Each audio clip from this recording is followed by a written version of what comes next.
Break time .55। Number 4, काला Mamba.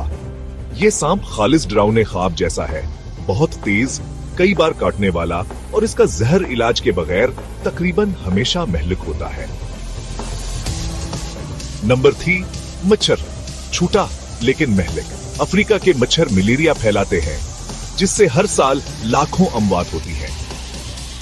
कभी कभी सबसे खतरनाक खतरात वो होते हैं जिन्हें देखना सबसे मुश्किल होता है।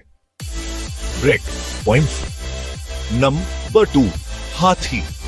जी हां, हाथी। जब उन्हें खतरा महसूस होता है तो ये द्विहैकल जानवर बेकाबू हो सकते हैं।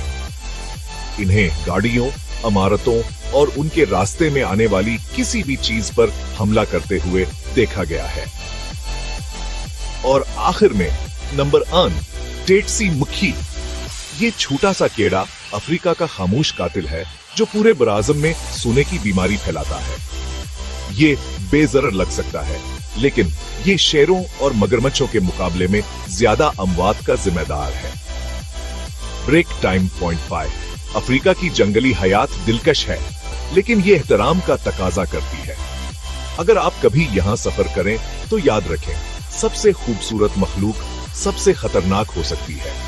महफूज रहें, होशियार रहें और कभी ना भूलें, अफ्रीका में जंगल के असूल चलते हैं। Break time .55।